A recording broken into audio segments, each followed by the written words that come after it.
राधे राधे। जय श्री कृष्णा। राधा वल्लभ श्री हरिवंश। आइए हम राधा कृष्ण की एक दिव्य कथा सुनाते हैं, आप सब लोग सुने।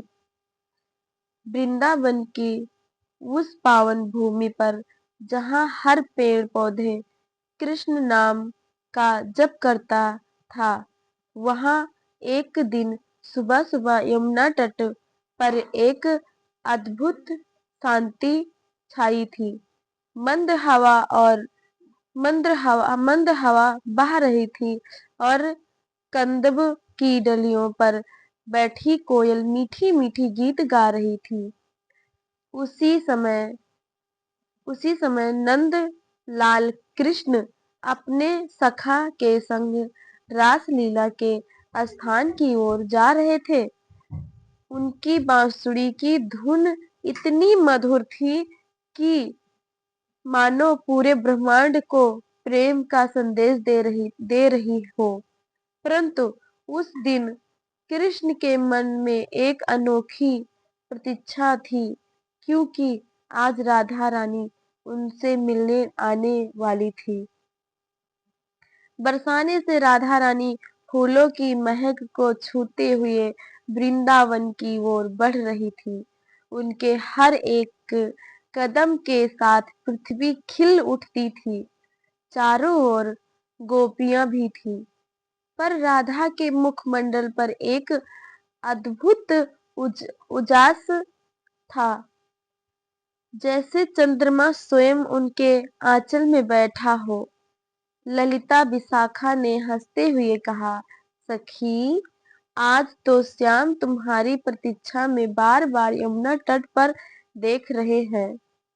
राधा मुस्कुराई, श्याम को क्या पता, मैं भी उसी धुन में बंध कर खींची चली आती हूँ। जैसे ही राधा वृंदावन में प्रवेश करती है, कृष्ण उनकी ओर मुख कर बांसुरी बजाते हैं। धुन इतनी अद्भुत थी कि हवा थम गई, पत्ते झूमने लगे और गैया भी रुककर सुनने लगी। राधा एक धुन तो सुनते सुनते कृष्ण की ओर बढ़ती रहती है।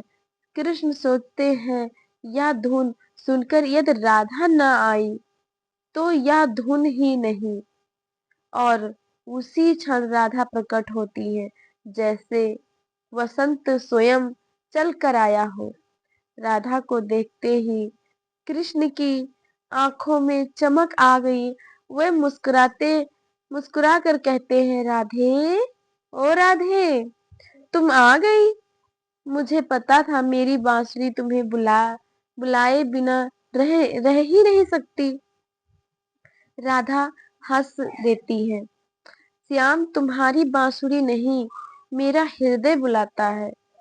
कृष्ण राधा का हाथ थाम लेते हैं और दोनों यमुना किनारे बैठ जाते हैं। कृष्ण कदम के पेड़ से फूल तोड़कर राधा के चरणों में रख देते हैं। राधे, तुम ही मेरे प्राण हो। जब तुम साथ हो तो वृंदावन भी जीवित हो उठता है। उसी समय एक करेला सी आंखों वाला दैत्य वृंदावन पर नजर रखे था। उसने सोचा, यदि कृष्ण का मन विचलित कर दूं तो मेरा काम बन जाएगा। वह एक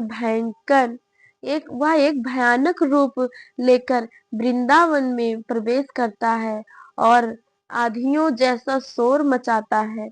गोपियां डर डर कर राधा के पास दौड़ आती हैं, पर राधा शांत थी। उनका विश्वास अटल था कि कृष्ण उन्हें किसी भी संकट से बचाएंगे। कृष्ण उन्हें किसी भी संकट से बचाएंगे। कृष्ण आगे बढ़े और दैत्य को मुस्कुराकर देखा। वृंदावन प्रेम की भूमि है, यहाँ भय का अधिकार नहीं। कृष्ण बोलते हैं, यहाँ वृंदावन प्रेम की भूमि है, यहाँ भय की अधिकार नहीं। एक क्षण में कृष्ण ने उसे परास्त कर दिया। दैत्य धूल बनकर उड़ गया। वृंदावन फिर शांत हो गया। गोपियां बोली, श्याम, आज तो हम आपने हमारी रक्षा की। कृष्ण ने उत्तर दिया, मेरी शक्ति राधा का विश्वास है। जहाँ राधा है वहाँ कृष्ण है। संध्या ढल रही थी। चंदा निकल आया और वृंदावन के बीचों बीच रास का मंडप सजा। कृष्ण ने राधा का हाथ थाम पकड़ कर कहा, राधे, राधे, आज का रास तुम्हारे चरणों के अर्पित अर्पित है। राधा मुस्कुराई, श्याम, मैं तो बस तुम्हारे प्रेम की प्रतीक्षाया हूँ। रास मंडल में राधा थी, कृष्ण थे, गोपियां थी और प्रेम ही प्रेम था। हर कृष्ण हर गोपी के साथ दिखाई देते थे, पर राधा के साथ उनका स्वरूप अद्भुत था। जैसे प्रेम और भक्ति एक साथ नृत्य कर रहे हो।